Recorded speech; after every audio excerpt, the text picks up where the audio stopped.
All right, so in this video, we're going to take a look at Daniel chapter 7. And so this is the visions of the four beasts. So before I begin reading the passage, and then we start looking at some of the elements for interpreting it, first, how this chapter works in kind of a transitional nature. So the last section, this is the last section that's written in Aramaic. So it started back in chapter 2, verse 4, and here it will stay in Aramaic until we get to verse 28. It revisits Belshazzar's reign, who suddenly dies at the end of chapter 5. So 5 is when he dies. In chapter 6, we have this mysterious figure named Darius that's there. And then that gets us the story of Daniel in the lion's den. Then we come back to Belshazzar. So kind of an unusual placement in terms of if you're trying to follow the book kind of chronologically. It is the third dream. So Nebuchadnezzar's were in chapters 2 and 4. But this is Belshazzar, who is the co-regent with his father Nabonidus. It continues the same message that we've been seeing emphasized throughout Daniel, and that is that the Most High exercises sovereignty over all kingdoms. So Israel's God is not just a God who is localized in one area, but all that is happening with all kingdoms are under his sovereignty. But now it is primarily revealed to Daniel in visions. So while we're going to have a dream, Daniel is going to be the one who receives these dreams and visions. The focus is moving from the Babylonian reign of Nebuchadnezzar to the Persian reign of Darius, introduces Darius the Mede, and Cyrus, with the reign of Belshazzar as this kind of bridge between the two. Both the vision in Daniel 2 and Daniel 7 refers to four kingdoms, four kings, but only in the vision in Daniel 7 is the fourth kingship clearly at Antiochus Epiphanes. So that's interesting and may be a way of why some people are influenced to read that same thing in Daniel 2. It has the you kind of wonder, has the author been inspired by an earlier form of the contents of Daniel 2, which has given rise to the inspiration for creating chapter 7? So thinking of different traditions, different sources that have been used to create the book of Daniel. So that maybe is suggesting that someone might know the material in Daniel 2 and then has constructed for themselves, formed that out of that material, Daniel 2 and Daniel 7. All right, so we'll begin here with chapter 7, verses 1 through 3. So in the first year of King Belshazzar of Babylon, Daniel had a dream and visions of his head as he lay in his bed. Then he wrote down the dream. I, Daniel, saw in my vision by night the four winds of heaven stirring up the great sea, and four great beasts came up out of the sea, different from one another. Stop there here and just talk about this turbulent great sea. So it's the first year of Belshazzar, so that would kind of set the scene here at 553 BCE. Here is the vision. The vision is not intended for the rulers, but for Daniel. So Daniel is given this, not something that he has to turn around and tell a king. It's not something that a king has received, he wants interpreted, but just for Daniel. From here on, Daniel is not the interpreter of the vision, but will have these visions interpreted to him by a celestial being, an attendant, or Gabriel. And so this is kind of characteristic of apocalyptic material, which is what the book of Daniel is. And in many apocalyptic literature, you have a person who is the seer, the person who sees the vision. And you sometimes as well have a person who is a revealer of information. In this case, it's going to be an interpreter of the vision that it is seen. So these are elements we often find in things that are classified as apocalyptic literature. So why is the reader told that Daniel wrote his vision down? He wrote down the dream. And by the way, just as a side, the term dream and visions, while there's some speculations as are these two different kinds of things, overall they're quite synonymous. It's not that dreams happen at night and visions happen in the day. That kind of distinction between those two doesn't really hold up, but they are synonyms of the same kind of thing. And so it's not quite sure why he wrote it down, so maybe we're trying to emphasize something of recalling it and wanting to know the details. The four winds of heaven is a common trope that we find in scriptures, because oftentimes in terms of the geography that's thought of in terms of the earth has kind of the four corners, and so the four winds coming from the four different regions or four different areas of the earth, or one just wants to think north, south, east, west, to keep it simple. The Great Sea usually refers to the Mediterranean Sea in a lot of Hebrew scripture, but there is also a symbolic meaning to water in Jewish apocalyptic and non-apocalyptic literature. So we need to kind of keep this in mind, that Great Sea here might not be a reference to the Mediterranean Sea, but it may be a reference to this kind of apocalyptic visionary sea. So you wonder, has the symbolic uses then been inspired maybe by Babylonian accounts of Marduk, who's god, Babylonian god, subduing Tiamat. He was a sea monster in the Enuma Elish traditions. So, this is characteristic again with apocalyptic literature. They get informed, they get influenced by possibly Babylonian traditions, by Canaanite traditions, by Persian traditions. And so as authors of these books are real people living in real times, experiencing the influences that actually exist, we need to kind of consider how these things are being utilized by the author as they want to speak forward the truth of who God is and what God is doing in the world. And I mean, this happens in all literature, doesn't it?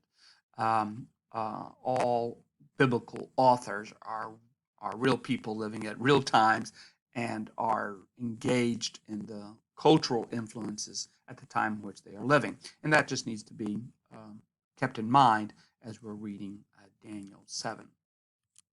All right, we'll go now to verses 4 through 7, the first three great beasts. The first was like a lion and had eagle's wings. Then, as I watched, its wings were plucked off, and it was lifted up from the ground and made to stand on 2 feet like a human being, and a human mind was given to it. Another beast appeared, a second one on one side, that looked like a bear. It was raised up on one side, had 3 tusks in its mouth among its teeth, and was told, "Arise, devour many bodies." After this, as I watched, another appeared like a leopard. The beast had 4 wings of a bird on its back, and 4 heads, and dominion was given to it. After this, I saw in the visions by night a 4th beast, terrifying and dreadful and exceedingly strong. It had great iron teeth and was devouring, breaking in pieces, and stamping was what was left with its feet. It was different from all the beasts that preceded it, and it had 10 horns. All right, so quite a bit there. So the number 4, once again, is probably symbolic of totality, like the 4 winds. So 4 here represents the totality of kingdoms. Their hybridity, that is, they're kind of a mixture. as a lion that has eagle wings is one. Then you have another one that looks like a bear, but it has these three tusks out of its mouth. You got another one that's a lion, but it too had wings. So that's what we mean by hybridity. It's a mixture. It doesn't just look like a normal animal. And so this is partly indicative of his uncleanness, since hybrid things are, at least in the eyes of Jews, would be considered unclean. So sometimes you think about unclean animals. There seems to be something different about the animal's form, which may contribute to why it should not be eaten. For instance, if you have um, things that swim in the water, but they have legs, that doesn't look like fish that swim in the water and don't have legs. So there's something unusual about this, and something about that unusualness may contribute to the idea of its being unclean.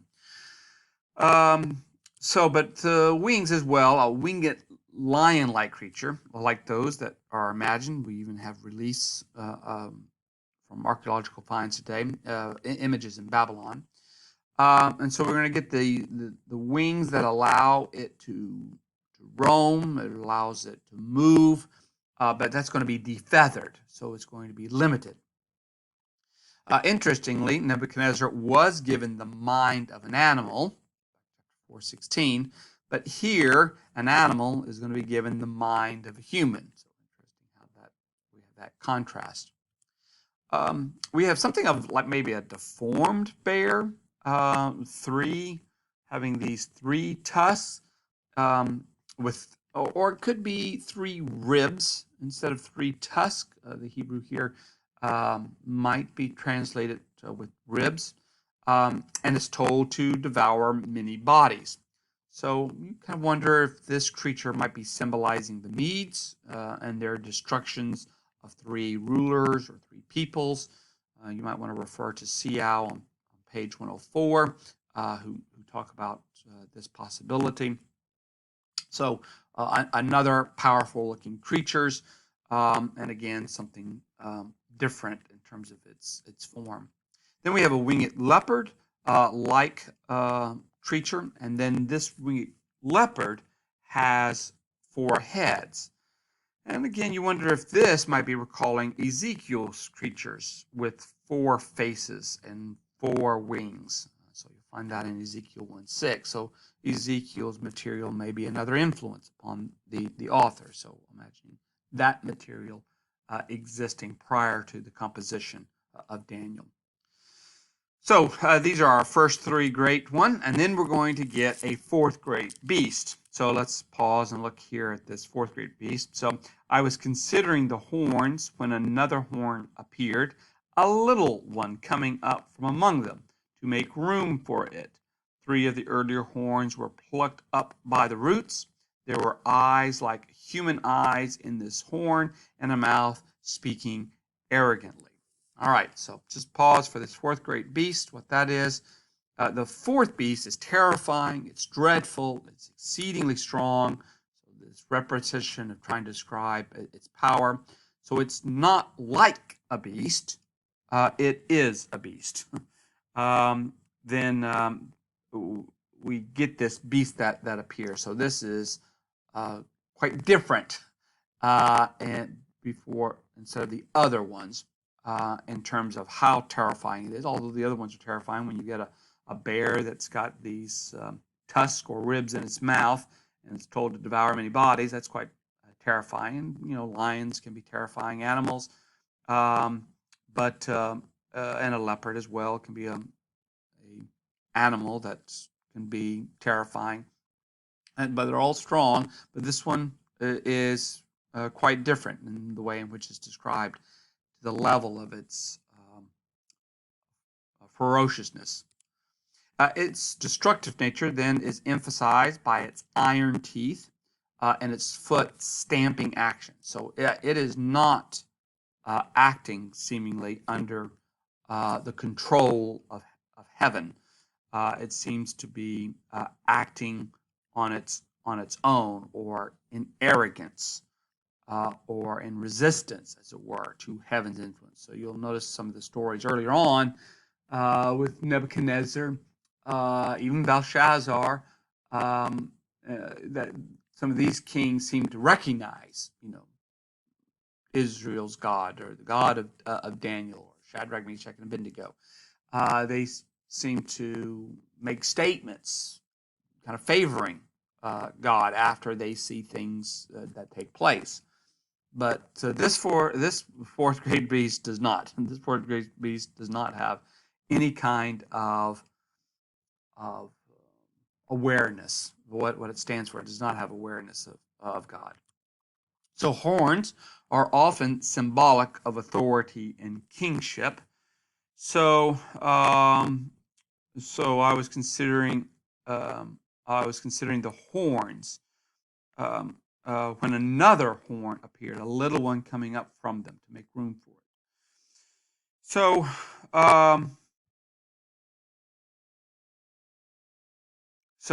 this fourth great beast then was introduced here in verse 7. The fourth teeth, terrifying, strong, and now in verse 8, considering this horn that develops from it. So why is there 10? Well, the exact number of Seleucid rulers, or is it merely symbolic? Because this kingdom is going to represent the Seleucid kingdom, and so 10 can be a complete number, and maybe this is seen as the last of the 10, but it's not quite easy when you start calculating the Seleucid rulers that preceded Antiochus Epiphanes, and how to line those rulers up exactly. It may be just better to take the number 10 as symbolic. So the phrase little horn is probably a derisive remark against Antiochus Epiphanes. So, of course, Antiochus, the second name, Epiphanes, is exalted one, great one, and so he might want to present himself as great, but calling him little is a derisive way of talking about it. He's not so little. He might think of himself as great, but he's not really as great as what he wants to make himself out to be.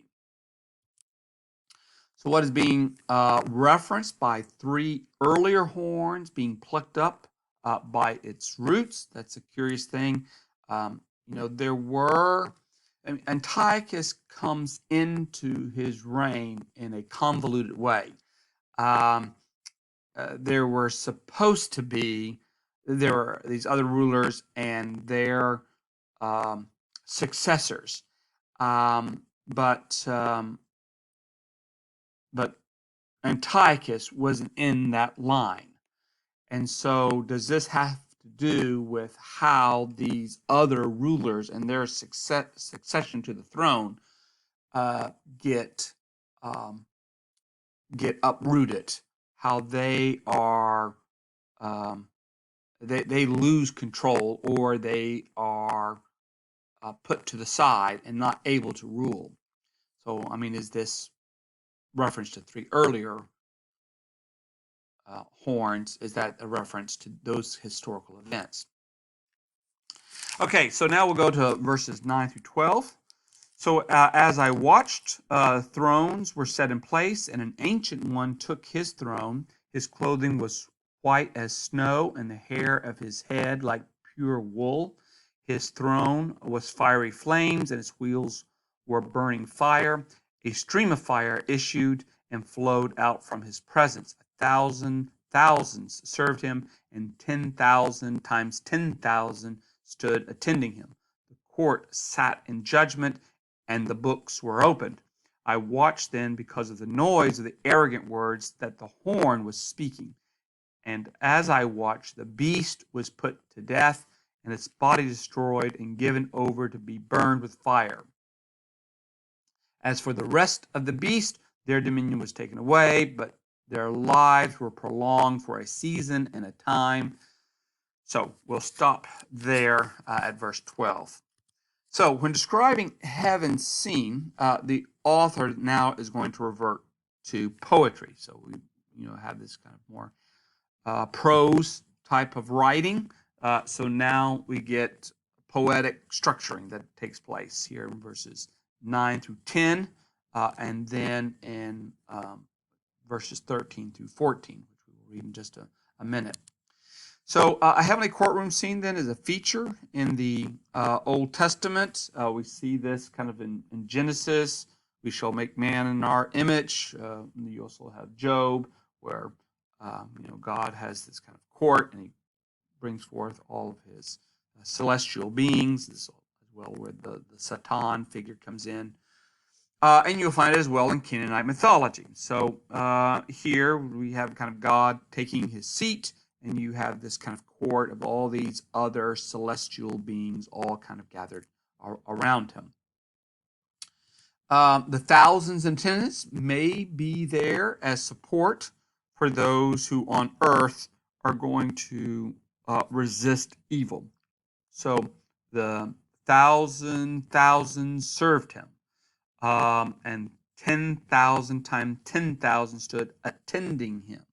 So we may have this as an apocalyptic visionary image of the celestial figures, if you want to think of angels, who are representative of those who are on earth who serve God. So there's always this connection between what's happening in this celestial world, the heavenly sphere, and what's happening on earth.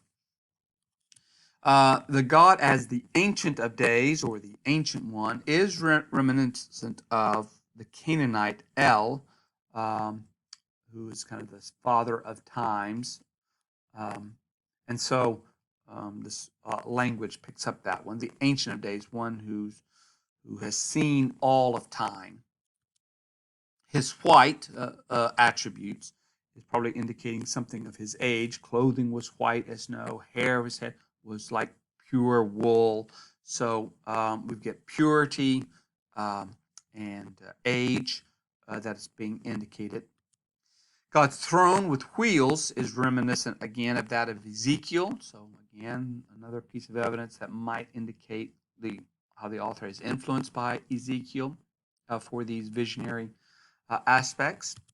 Though little Antiochus is going to be acting arrogantly, heaven has declared that the beast of which he is a part of will be killed. So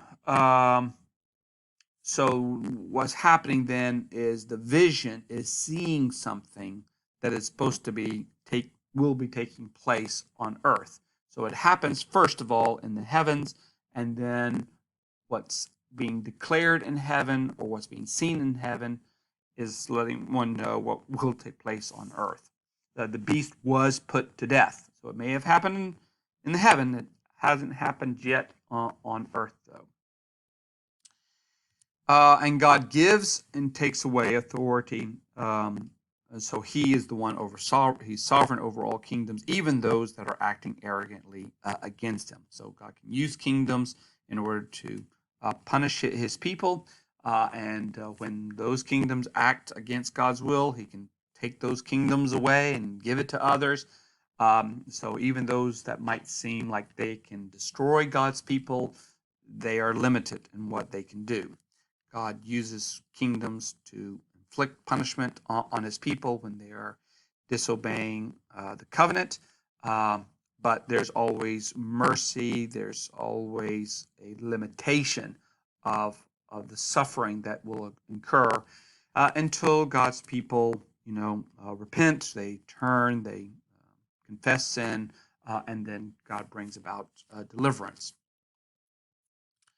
All right, now we'll go to 13 to 14. This one like a son of man is introduced. As I watched in the night visions, I saw one like a human being, or this is a phrase, one like a son of man, coming with the clouds of heaven. And he came to the Ancient One and was presented before him. To him was given dominion and glory and kingship, that all peoples, nations, and languages should serve him. His dominion is an everlasting dominion that shall not pass away, and his kingdom is one that shall never be destroyed.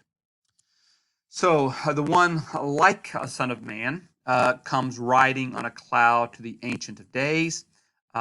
This is a trope as well found elsewhere of a deity coming to earth that we find in the Old Testament.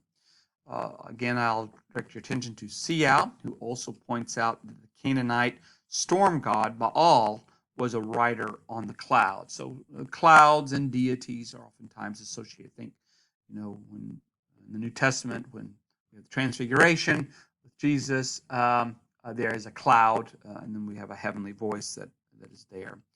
And so you see as well heaven opening, which is kind of apocalyptic language of a vision.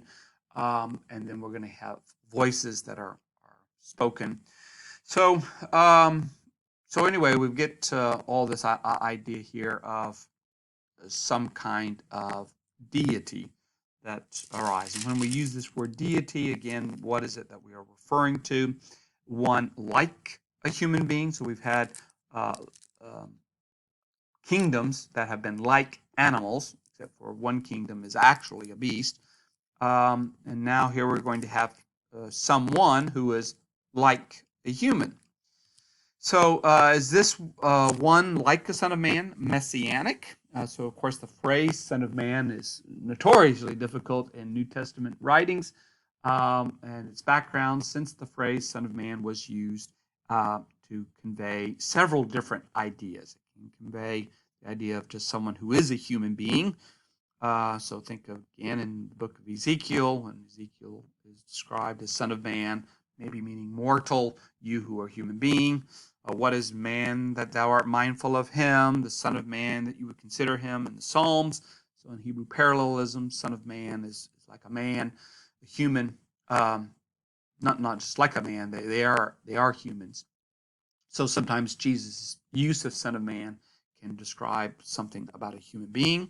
But sometimes son of man is also a figure in apocalyptic literature who seems to be something of a celestial being.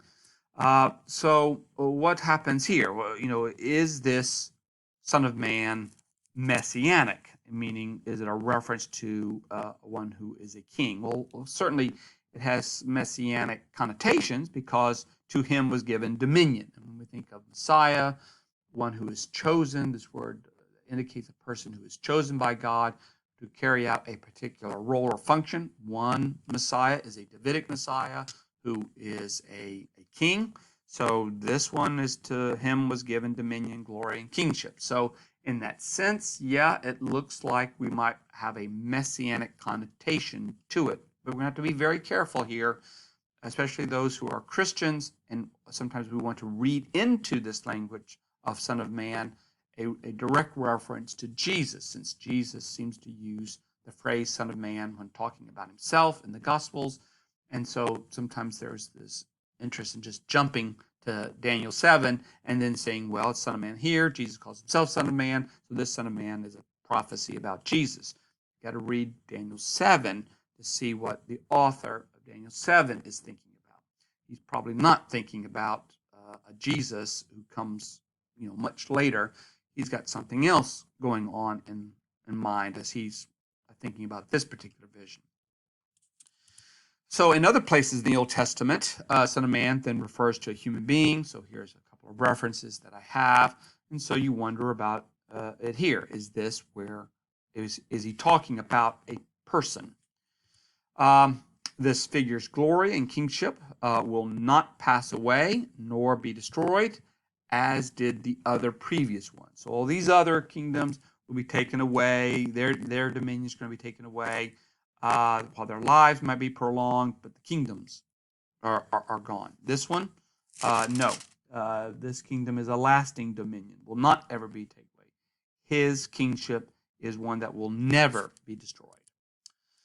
So we're kind of left. Who is this Son of Man? Who is this person? So we've got to wait to see before, through the rest of the vision to see this. We have to wait for the interpretation. So now let's turn to 15 through 22. As for me, Daniel, my spirit was troubled within me, and the visions of my head terrified me. I approached one of the attendants to ask him the truth concerning all of this. So he said that he would disclose to me the interpretation of the matter. As for these four great beasts, For kings shall arise out of the earth, but the holy ones of the Most High shall receive the kingdom and possess the kingdom forever, forever and ever. So notice that verse. Then I desired to know the truth concerning the fourth beast, which was different from all the rest, exceedingly terrifying, with its teeth of iron and claws of bronze, and which devoured and broke in pieces and stamped what was left with his feet, and concerning the 10 horns that were on his head, and concerning the other horn which came up, and to make room for which 3 of them fell out, the horn that had eyes and a mouth that spoke arrogantly, and that seemed greater than the others. As I looked, this horn made war with the holy ones and was prevailing over them until the Ancient One came.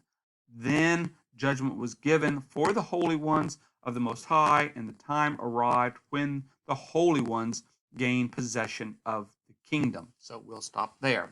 So now we're getting our answer. Who is this Son of Man? Although there is a positive ending to his vision, Daniel is nevertheless troubled and terrified by what he saw. My spirit was troubled within me, although we had this language about a Son of Man receiving kingdom forever. The attendant, in verse 16, one of the celestial beings in God's heavenly court, provides the interpretation of Daniel's dream.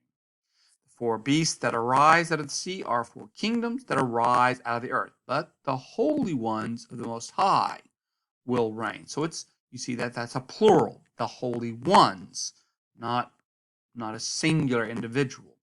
So we do have this description that claws of bronze were added. It wasn't there earlier in the vision, but now it is described there. And so again, this claws makes us think of something that can tear apart, so helping to indicate its how ferocious it is. The little horn makes war with the holy ones and was prevailing over them. So, okay, now we're beginning to see that the little one is Antiochus Epiphanes. The time that Daniel is written, Antiochus Epiphanes is making kind of war with Jews or many Jews. There are some Jews who do align themselves with Antiochus and helps Antiochus with his Hellenization processes, but there are others, think of the Maccabees, and still others who are going to resist Antiochus's efforts. So war is going to kind of break out, as it were, between them. But the Ancient One, so in other words, God came, and the holy ones are going to gain possessions of the kingdom. So it seems to be a kind of a vision of that while Antiochus is fighting against God's people are going to ultimately be victorious. So this is the hope that the author of Daniel is having for this resistant movement that is going on. Now, the author of Daniel seems to be supportive of the Maccabean resistance, although he is also offering an alternative way of resisting Antiochus. You don't have to fight with the Maccabees. You can be wise like Daniel and endure suffering and martyrdom, because Daniel doesn't fight. His friends don't fight, but he does see the fighting as part of what is supposed to take place. So this part of the vision then fulfilled with the succession of the Maccabees, or is the author expecting an even greater victory? So maybe what starts off with the Maccabees, he might see that that's going to develop into something greater, or maybe he's thinking the Maccabees themselves. But he's not thinking necessarily that the kingdom is going to be given to, say, Judas Maccabeus, or to one particular member of the Hasmoneans. That's the family name of this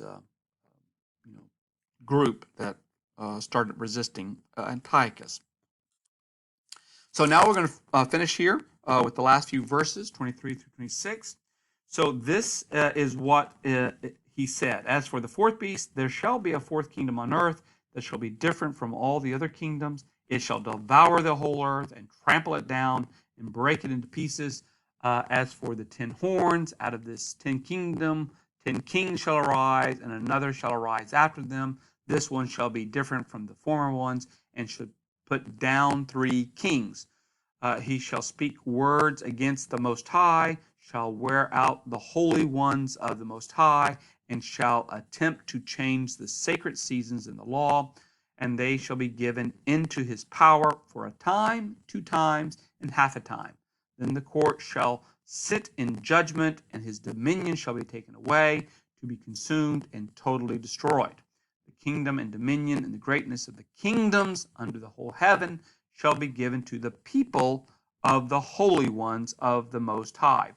Their kingdom shall be an everlasting kingdom, and all dominion shall serve and obey them. Here the account ends. As for me, Daniel, my thoughts greatly terrified me, and my face turned pale, but I kept the matter in my mind. So 1 king shall arise, Antiochus IV, who shall put down 3 kings, either directly or kind of indirectly by exceeding them, Seleucus IV, Demetrius, and the infant Antiochus. So there was another Antiochus who probably should have succeeded here, but did not. So Antiochus will attempt to change the sacred seasons and the laws. That is part of what he does when he wants to kind of root out the Jewish faith, and his program of Hellenizations to bring everybody into sharing in kind of his more pagan, or we should say polytheistic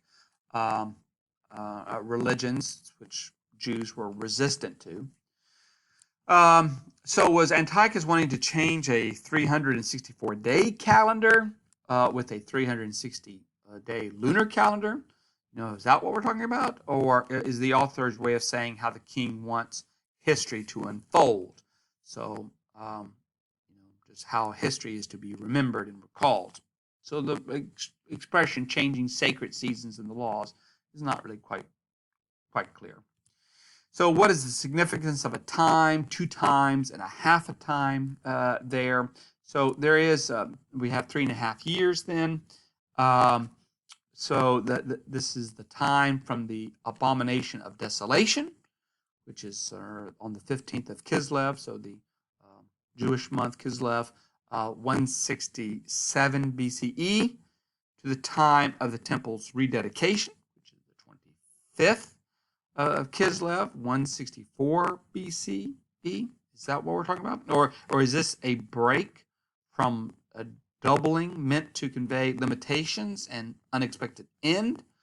So again, we get this language, which is really quite hard to see exactly what the author may have had in mind.